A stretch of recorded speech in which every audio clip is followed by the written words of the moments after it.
We are here for championship case number 7. We're already on 7. Yes, Ryan Blaney, the 2023 NASCAR Cup Series champion. We're going to do his championship case today. No, this is not a prediction. We do this for all 16 drivers. If you have not seen your driver, go check the playlist. If you're waiting on someone in the future, it will be there in the playlist. So, not a prediction. Championship case number 7. Ryan Blaney. Can he help continue Team Penske's dominance at Phoenix? But first, he has to get there. So, let's look at his season so far.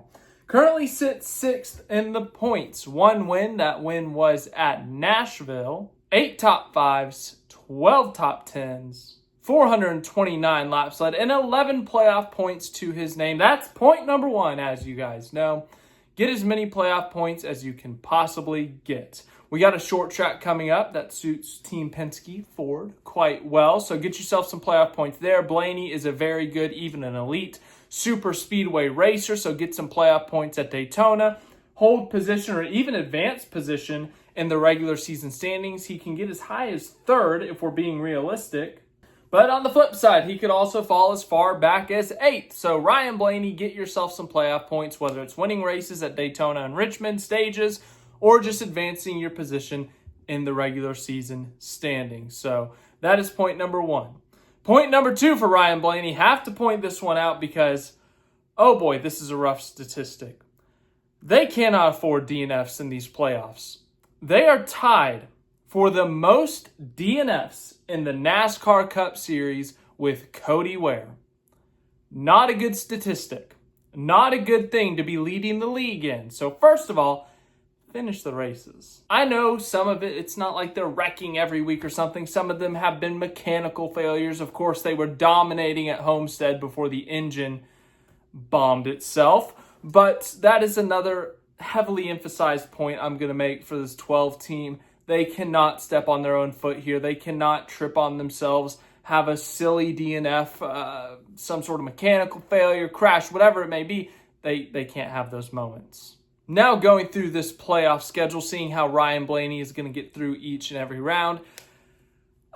Somewhat similar to Chase Elliott, doesn't have a lot of playoff points to lean on. So he's not like Larson, Hamlin, Bell, even SVG. He doesn't have those points to lean on to have a mulligan of sorts, but they have a few more than Elliott, and they're going to have a lot more than, a Josh Berry, for example, versus one of those last couple of positions of guys who qualify in on points, like a Bowman potentially, a Buescher potentially. So you got some points on them, but you can't afford a catastrophic race in these early rounds, or really any rounds. But this first round, I think Ryan Blaney's going to be fine. Darlington, he was in position to win this race late in the spring before an untimely caution happened right after he got the lead with, 5 laps to go. And while Darlington hasn't been his strongest track, he has improved significantly over the past few years. 3 top 10s in the next-gen car, as I said, was in position to win this race in the spring, has qualified decent at Darlington. So that'll put him in position for stage points. And then Gateway. His finishes are 4th, 6th, and 24th. That 24th, you may be wondering, oh, wow, they must have sucked. Quite the opposite. Ryan Blaney in position to win this race a year ago, coming to the white flag, has a decent gap over teammate Austin Cindric. Wait, what? He's out of fuel? This wasn't even a fuel mileage race and he's out of fuel? Yes, Ryan Blaney was in position to win this race a year ago, and they ran out of fuel. He scored stage points in every single race at Gateway. They've had either top 10 or top 5 or winning speed at this track.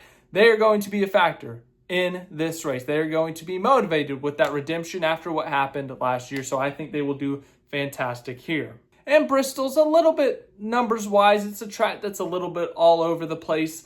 The old car, he led a ton of laps, finished well, or had something go wrong, and he finished in the 20s, or they crashed, or whatever. Well, this past spring, he finished 5th. And in fact, if we look at every next-gen start Ryan Blaney has made at Bristol, his result has improved each time. It was a 30th in the first one, 22nd the second race, 16th, 6th, and then this most recent result, 5th. So at the pace he's going, it's going to be a 4th place or better in this race. But as I said, I'm not too concerned about Ryan Blaney in this first round. I think these tracks line up well for him. I know The numbers may not back them up significantly at Darlington and Bristol, but I think they're going to be able to do enough to get through. And on top of that, as I said, I think they're going to be a contender at Gateway for the win. Now, Blaney at New Hampshire, when we look at the second round, is not the prettiest stats, especially in the next-gen car. He has not even scored a top 15 finish, and he has not led a single lap.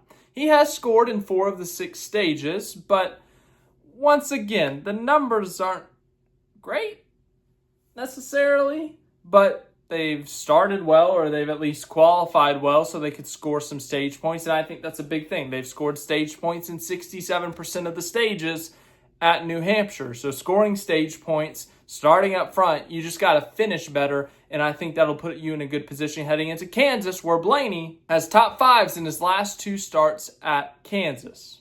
His worst finish in the next-gen car at Kansas is a 16th place, and that was all the way back in 2023 in May. He scored stage points at this track. They've run quite well at this track. I think a top 5 is very much in the cards for this team. I don't know if they can quite reach the level of a Kyle Larson, a Denny Hamlin. I think a top 5 is very possible for this team, scoring a lot of stage points. I think this could be their points race, the race where they score a lot of points, they add up their bonus points, and that could be enough to get them through. But they can't afford catastrophic races on both ends. Then we go to the Roval. Of course, Ryan Blaney is the first ever Charlotte Roval winner, and he did great in the Gen 6 car. All of his finishes were in the single digits, but in the next gen car, all those finishes are in the double digits. However, he did score a top 10 last year in this race, scored some stage points as well, led 6 laps in 2023. So the Roval, not Blaney's strongest road course, but I will say this past weekend at Watkins Glen was extremely encouraging on the road course side of things for this 12 team. They scored a pole, they beat SVG in qualifying, and they had a lot of speed. I think they ended up finishing 6th or 5th in that race, which is a really good result. If they can do that, score a top 5 at Kansas, I don't know if it matters what happens at New Hampshire, and I think they can advance to a round of 8 that they can win 2 of 3 races in. We said yesterday that Chase Elliott, Martinsville, and Talladega were 2 great opportunities for him to win. Well, Ryan Blaney, I would argue, is a better chance to win at least one of these. He's won the last 2 Martinsville fall races. He's led, I don't know how many laps, a lot of laps at this track. He finished 11th in the spring, which, believe it or not, was his first finish outside of the top 10 since 2021. He only has 1 finish outside of the top 20 at Martinsville, and it was in 2017 when he was at the Wood Brothers. I think that was his rookie season, was his worst finish at Martinsville. Every other finish has been in the top 20. Ryan Blaney is elite at this track. I don't think that's a question. And this is the last race in the round that he's won the last 2, whether it's been a must-win situation or whether it's been a, hey, you just need a decent day to advance. He has won the last 2 Martinsville fall races. We go the race before that. We're doing this round in reverse order, I guess. Talladega. This is another track that Ryan Blaney is elite at. I said earlier, he's a really good super speedway racer. He's won at Daytona. He's won at Talladega 3 times, including once in the next-gen car in 2023. Yes, there is some randomness to the Talladega fuel strategy, to the wrecks that happen. It's unpredictable. That's Talladega. But Ryan Blaney usually finds a way to get up there, and he's won some stages. He's led laps in all but 1 race in the next-gen car. However, the last 3 races have not exactly gone their way, a 37th, a 39th, and a 20th. So not the prettiest results. You probably cannot afford one of those in this round with the lack of playoff points that Blaney has. But as I said, I think they're going to be a contender in this race. I think they're going to be a contender at Martinsville. And let's say they top 5 both of those. I don't think it matters what happens at Vegas. In Vegas, they've had speed there too. They finished 3rd a couple years ago, back in the spring of 2024, 6th in this fall race in 2023. And the last 2 results aren't pretty. A 35th, a 32nd. Not great. Not a lot of stage points. But they've led some laps here back in 2022. They've scored some stage points. I think they even won a stage in the fall 2022 race. So Ryan Blaney has a great shot at being competitive in all 3 of these races. And if he can do all that, what's next? It's Phoenix. Ryan Blaney may have 0 wins at Phoenix. That is technically true. But he has won a championship at Phoenix. And when we look over here at the numbers, oh my God, like just a 28th in the spring. It says he had an engine expire in that race, so he didn't even just have bad speed. They finished 5th in stage 1, 4th in stage 2. His finishes since the championship race in 2020 are this.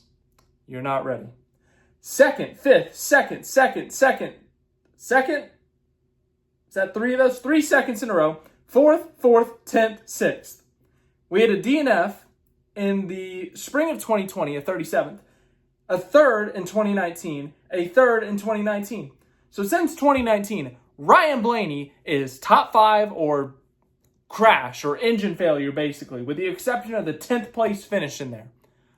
Ryan Blaney's going to be at the absolute worst. The absolute worst. If they have a horrid day, they're 5th place. Like, if they go into this race in the championship 4, they are the favorite to win the championship.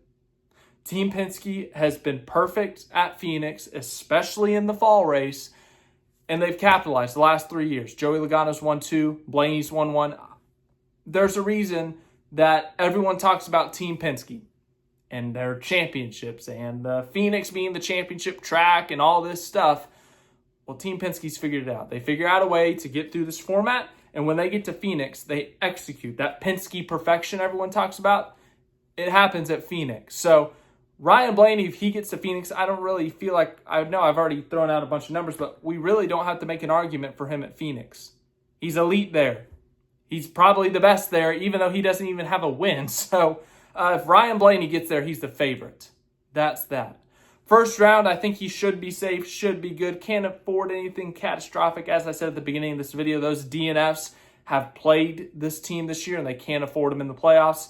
Second round should be good. Can't afford a horrible race, but I think Kansas and Roval, they could probably do enough. And even New Hampshire, I think they are due for a decent finish there. And that round of 8 is actually a really good round for them. They could very well go out and win Talladega. They could very well go out and win Martinsville for the 3rd straight fall race. And Vegas, they could put together a really good result to get a lot of points. As I said about Phoenix, we really don't need to say anymore. So thank you for watching this video. I hope you enjoyed. I think tomorrow's Chase Briscoe. I think yesterday I said today was Chase Briscoe. I was wrong. So go to the community post. I posted the schedule somewhere out there. Every morning I post whoever the driver is the day of. So go check that out. But thanks for watching this video. I hope you enjoyed it, and I will see you guys in the next one.